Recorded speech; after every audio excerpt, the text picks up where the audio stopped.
নমস্কার বন্ধুরা, তো আপনাদের জন্য আবার একটা স্পেশাল ইনফরমেশন নিয়ে চলে এসেছি। ইনফিনিক্স খুব তাড়াতাড়ি নিজের আরো একটা দারুণ ফোন লঞ্চ করতে চলেছে। ফোনটার নাম হলো ইনফিনিক্স জিরো 30।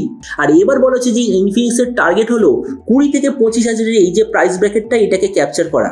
তো এই জন্য এই ভিডিওতে আমি আপনাকে জানাবো এই যে ইনফিনিক্স জিরো 30 বলে যে ফোনটা আসতে চলেছে এটার ফুল স্পেসিফিকেশন, প্রাইস আর যে দামে আসছে সেই দামে এটাকে আমরা নেওয়া উচিত নাকি এর চেয়ে বেটার অন্য কোনো ফোন অ্যাভেলেবেল আছে, এই ভিডিওতে আমরা এটা সম্বন্ধে আলোচনা করব। তো চলুন শুরু করা যে ভিডিওটা কোনো সময় নষ্ট না করে, আপনি যদি গ্যাজেট ওয়ার্ল্ড বাংলা চ্যানেলে প্রথমবার আসেন আর কেউ বাংলা টেক ভিডিও ডেইলি দেখতে চান তাহলে gadget world Bangla channel subscribe অবশ্যই করে নেবেন। তো প্রথমত আলোচনা করবো এই স্মার্টফোনটার ডিজাইন সম্বন্ধে। তো যেমন আপনি দেখছেন এবারে যে ইনফিনিক্স জিরো 30 পেছন দিক থেকে দেখতে হবে এক্স্যাক্টলি এরকম। টোটাল দুটো কালারে লঞ্চ হবে, একটা হলো পার্পেল একটা গোল্ড। আর এই ফোনটার পেছন দিকের মেটেরিয়ালটা হলো হয় গ্লাস অথবা লেদার কভার। মানে আপনি যদি পার্পেল আর গোল্ড এডিশন নেন তাহলে আপনি পাবেন গ্লাস ব্যাক, কিন্তু এর একটা গ্রে কালারের এডিশন আসবে, বলা হচ্ছে যে সেটার সঙ্গে আপনি পাবেন লেদার কভার। ফোনটার থিকনেস হলো 8.2 মিলিমিটার আর ওয়েট হলো 197 গ্রাম। ডিসপ্লের দিক থেকে এতে আপনি পাবেন 6.9 inch full HD plus 120 hertz 10 bit curve super AMOLED display, তার সঙ্গে 360 হার্জের টাচ সাউন্ডিং রেট, 1920 হার্জের পিডাল1 ডিমিং রেট, 950 নিটসের brightness, 20:9 aspect ratio, 93% screen to body ratio. আর ডিসপ্লের যে প্রোটেকশন সেটা হলো গোরিলা গ্লাস 5-এর ডিসপ্লে প্রোটেকশন। তার মানে সোজা কথা বলতে গেলে প্রাইস পয়েন্টের সবচেয়ে বেস্ট ডিসপ্লে এই ফোনটা আপনি পাবেন।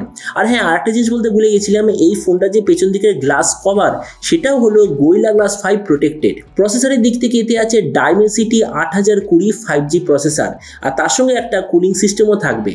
ক্যামেরার দিক থেকে আছে 202 এর রিয়ার ক্যামেরা, তার সঙ্গে 50 মেগাপিক্সেলের সেলফি। এই রিয়ার ক্যামেরার সঙ্গে আপনি পাবেন ওআইএস এর অপশন। আর কেননা ইনফিনিক্সের তরফ থেকে আসা স্মার্টফোন, তো ওই জন্য এই রিয়ার ক্যামেরার সঙ্গে আপনি পাবেন কোয়াড এলইডি ফ্ল্যাশ, ফ্রন্টে আছে ডুয়েল এলইডি ফ্ল্যাশ।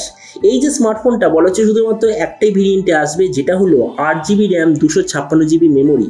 র্যামের কোয়ালিটিটা হলো LPDDR4X, মেমোরিতে আছে UFS 3.1 আর তার সঙ্গে ডেডিকেটেড এসডি কার্ড স্লট, মানে যেটাকে আমরা বলি 2+1 কার্ড স্লট। ব্যাটারির দিক থেকে 5000 mAh ব্যাটারি, 45 ওয়াটের চার্জার, আর তার সঙ্গে হলো USB টাইপ সি কানেক্টিভিটি।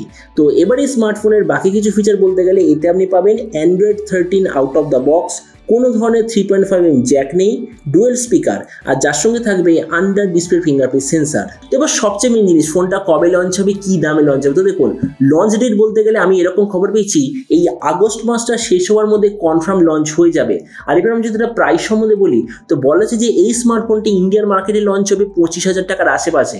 আর আপনি যদি ভিডিওটা বাংলাদেশ থেকে দেখে থাকেন তাহলে বাংলাদেশিটা লঞ্চ হওয়ার কথা 35,000 বাংলাদেশি টাকার আশেপাশে।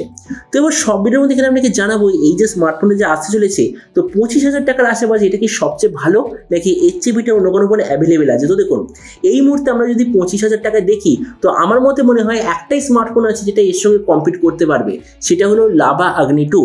কিন্তু আমি লাভার সঙ্গে এটা কম্পেয়ার করবো না, কেননা এটা পুরো আনফেয়ার কম্পারিজন হবে। কেননা সব দিক থেকে লাভার এই ফোনটার চেয়ে বেটার হলো ইনফিনিক্স জিরো 30 স্মার্টফোনটা। তো ওই জন্য আমরা একটু কঠিন কম্পারিজন করবো, মানে 30,000 টাকা এই মুহূর্তে অ্যাভেলেবেল রিয়েলমি 11 প্রো প্লাস, আমরা ওটার সঙ্গে কম্পেয়ার করব এই ইনফিনিক্সের স্মার্টফোনটা।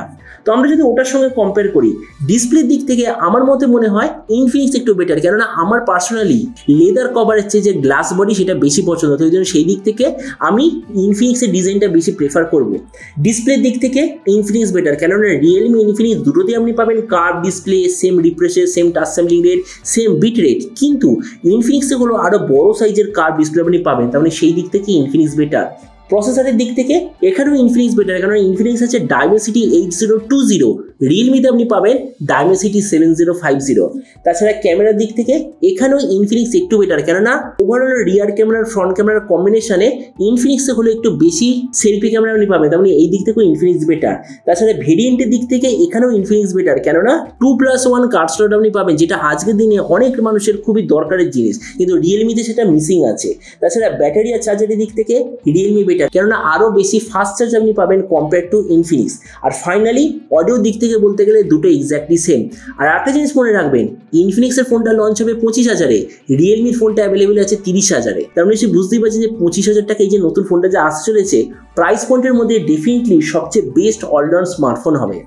তো এবার আপনি যে কথা অবশ্যই জানেন এই যে ইনফিনিক্সের নতুন ফোনটা যে আসতে চলেছে 25,000-এ, তো আপনি এই দামে এটা কি নিতে চান নাকি অন্য কোনো স্মার্টফোন আপনি চুজ করতে চান? এটা সম্বন্ধে নিজে কথা বলতে আমাকে একদমই ভুলবেন না। তো চলুন দেখা হবে আগামীকালের একটা টেক ভিডিওতে। Till then stay tuned and always remember, think positive, be positive. Thank you.